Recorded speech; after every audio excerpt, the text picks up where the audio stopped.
पश्चिम बंगाल में होने वाले विधानसभा चुनाव से पहले तीन पार्टियां ऐसी हैं जो पूरी ताकत लगा रही हैं। एक है भारतीय जनता पार्टी, एक है टीएमसी यानी कि तृणमूल कांग्रेस और दूसरी कांग्रेस है। ये तीनों पार्टियां जो है पूरी ताकत लगा रही हैं। बंगाल पर सबसे ज्यादा नजर अगर किसी की है तो वो भारतीय जनता पार्टी की है, और अगर कहा जाए तो ये चुनाव बीजेपी बनाम टीएमसी है। सुनिएगा बड़े ध्यान से कि कैसे पश्चिम बंगाल के चुनाव को जीतने के लिए ममता बनर्जी अब साम दाम दंड भेद की हर नीति को अपना रही हैं, हर तरीके को अपना रही हैं। क्या ममता बनर्जी 2026 में जो विधानसभा का चुनाव बंगाल के अंदर होने वाला है, क्या वो जीत पाएंगी? और आज बात बंगाल की, क्योंकि बंगाल से बांग्लादेश की भी चर्चा हो रही है और ये तक कहा जा रहा है कि ममता तो बंगाल को बांग्लादेश बनाने पर तुली है, क्योंकि बांग्लादेश में जिस तरीके से हिंदुओं के साथ में बर्बरता हो रही है, बांग्लादेश के अंदर जिस तरीके से हिंदुओं पर अत्याचार हो रहा है, हिंदुओं को टारगेट किया जा रहा है, उनके घरों को टारगेट किया जा रहा है, ये किसी से छुपा नहीं है। और वही बंगाल के अंदर हो रहा है। बांग्लादेश एक अलग मुल्क है, लेकिन बंगाल जो है वो तो भारत का हिस्सा है। और बंगाल के अंदर इस तरीके से जो घटनाएं हो रही हैं और बंगाल के अंदर भी बांग्लादेश जैसी स्थितियां हो रही हैं, जिस पर यह कहा जा रहा है कि क्या ममता बंगाल को बांग्लादेश बनाने पर तुली हुई हैं, क्योंकि बंगाल के अंदर भी हिंदुओं को चुन चुनकर टारगेट किया जा रहा है। यानी कि दबाव बनाया जा रहा है कि अगर तुम बीजेपी के साथ रहे या बीजेपी को सपोर्ट समर्थन किया तो यही हाल होगा। तो ये कुर्सी की लड़ाई है और कुर्सी की लड़ाई कहां तक जाएगी ये देखना जरूर रहेगा। और सबसे बड़ी बात, आज इस प्रोग्राम में हम बात करेंगे गृह मंत्री अमित शाह की, क्योंकि गृह मंत्री अमित शाह ने जो प्रेस कॉन्फ्रेंस की है, इस प्रेस कॉन्फ्रेंस में जहां वो पत्रकारों पर भड़कते नजर आए, तो सवाल जैसे ही थोड़े से गंभीर हुए तो प्रेस कॉन्फ्रेंस को उन्हें बीच में ही बंद करके जाना पड़ा। आज पूरे विस्तार से बात करेंगे बंगाल चुनाव की, साथ ही साथ अमित शाह के चेहरे पर डर की, अमित शाह के चेहरे पर दिखी घबराहट की। दरअसल सीएम कुर्सी की लड़ाई बंगाल में अब बेहद बड़े हद तक आक्रामक होती नजर आ रही है, क्योंकि बंगाल के अंदर भी हिंदुओं को चुन चुनकर टारगेट किया जा रहा है, उनके घरों को निशाना बनाया जा रहा है। हिंदू इलाके को जो है चयनित करके वहां पर लड़ाइयां करवाई जा रही हैं, वहां पर मारधाड़ करवाई जा रही है। पुलिस वहां पर कुछ नहीं कर पा रही है। देखिए, सवाल यह बन रहा है कि लगातार 3 बार बंगाल की मुख्यमंत्री ममता बनर्जी क्या चौथी बार भी मुख्यमंत्री बन पाएंगी? क्या चौथी बार भी मुख्यमंत्री की कुर्सी पर वो काबिज रहेंगी? साल 2026 में पश्चिम बंगाल के अंदर विधानसभा के चुनाव होने वाले हैं। चुनाव से पहले जो ताकत भारतीय जनता पार्टी की तरफ से लगाई जा रही है, ताकत पहले भी लगाई गई थी, लेकिन उतना फर्क नहीं पड़ा। लेकिन इस बार ऐसा लग रहा है कि हुमायूं कबीर जो है वो ममता बनर्जी के लिए मुश्किलें खड़ी कर सकते हैं। ये वही हुमायूं कबीर हैं जो बाबरी मस्जिद बनाने की बात कर रहे हैं, जिसकी नींव भी उन्होंने बंगाल के अंदर रखी है, सबने देखा, जिस पर बवाल काफी ज्यादा होता नजर आया। हुमायूं कबीर जो है वो मुस्लिम वोटों पर बड़ी पकड़ बनाने की कोशिश कर रहे हैं। अगर मुसलमान वोट पर हुमायूं कबीर पकड़ बना लेते हैं तो यहाँ ममता बनर्जी के लिए जो चुनाव है वो काफी ज्यादा कहा जाए तो संघर्ष भरा रहेगा। ममता बनर्जी के लिए चुनाव जीतना मुश्किल हो जाएगा।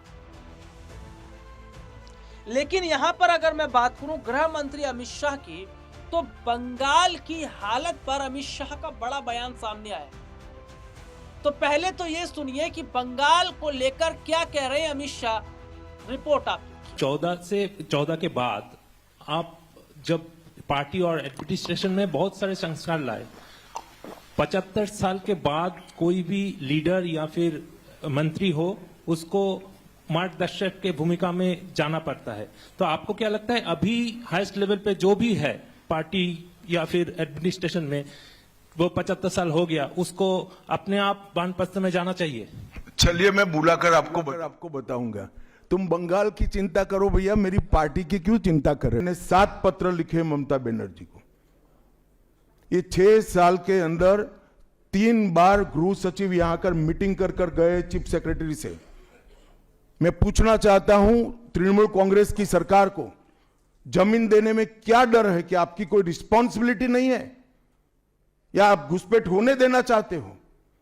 और फिर भी नदी नाले जंगल कहीं से कोई घुसपैठिया आ जाता है, कहां आता है? सबसे पहले गांव के थाने और पटवारी के बगैर कोई रह सकता है?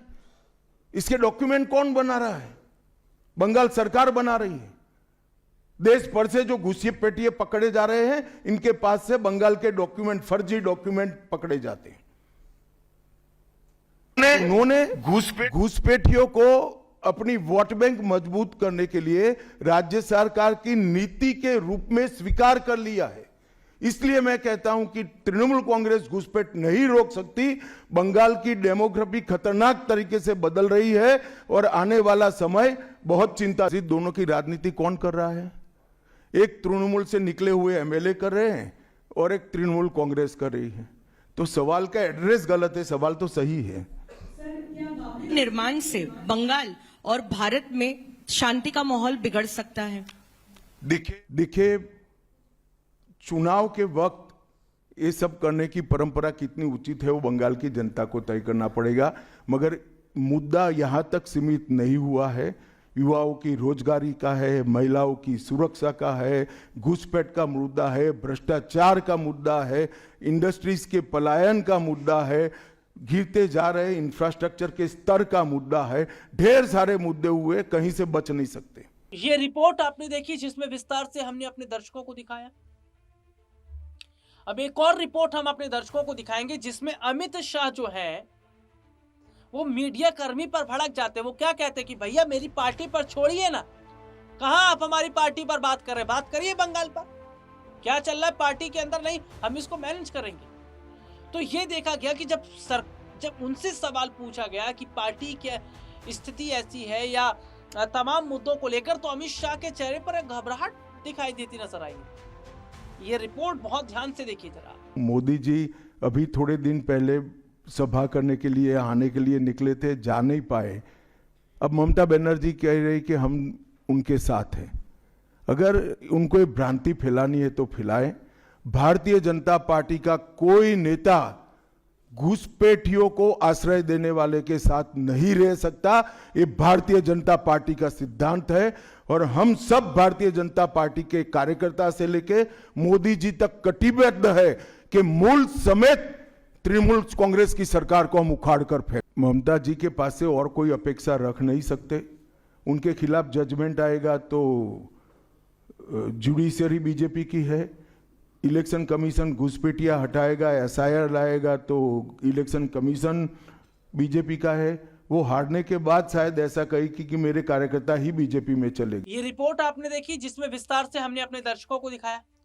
और सबसे बड़ी बात यहां पर यह बन जाती है कि क्या वाकई अमित शाह इन दिनों घबराए हुए हैं, क्योंकि घबराहट संसद के अंदर भी नजर आ रही थी। घबराहट उस दौरान भी देखने को मिली थी जब राहुल गांधी ने सवाल पूछ लिए थे, जिसके बाद वो ये कहते हैं कि अमित शाह के हाथ कांप रहे थे, चेहरा उनका उदास हो गया था, क्योंकि अमित शाह पर दबाव तो है। जहां वो प्रधानमंत्री की कुर्सी के लिए भी थोड़े परेशान होते नजर आ रहे हैं, तो दूसरी तरफ देखा जा रहा है कि बंगाल चुनाव की जिम्मेदारी भी अमित शाह के कंधों पर है। अब बंगाल के अंदर भारतीय जनता पार्टी चुनाव जीत पाएगी या नहीं जीत पाएगी, और कितनी ताकत लगाएगी, ये तो आने वाले दिनों में हम देखेंगे कि बंगाल के अंदर बीजेपी का क्या प्लान है, क्या प्लान नहीं है। लेकिन बंगाल चुनाव से पहले अमित शाह के चेहरे पर टेंशन का नजर आना, सवालों से बचना, क्या ये साबित करता है कि अमित शाह बुरे फंस गए या बुरे फंसे हुए? और अमित शाह के चेहरे पर इस टेंशन का साफ दिखाई देना यह बताता है कि अमित शाह पर प्रेशर बहुत है। और अगर बंगाल चुनाव भारतीय जनता पार्टी हार जाती है तो शायद अमित शाह के लिए आगे का जो सियासी रास्ता है वो और ज्यादा कठिन भी हो सकता है। अब यहां अब देखना यह होगा कि बंगाल चुनाव जो बीजेपी बनाम टीएमसी हो गया है, आखिरकार बंगाल में बाजी मारेगा कौन? क्योंकि बंगाल में भी हिंसा लगातार हो रही है, हिंदुओं को टारगेट किया जा रहा है, बाबरी मस्जिद की बात हो रही है, हुमायूं कबीर की तमाम खबरें हमने अपने दर्शकों को दिखाई हैं।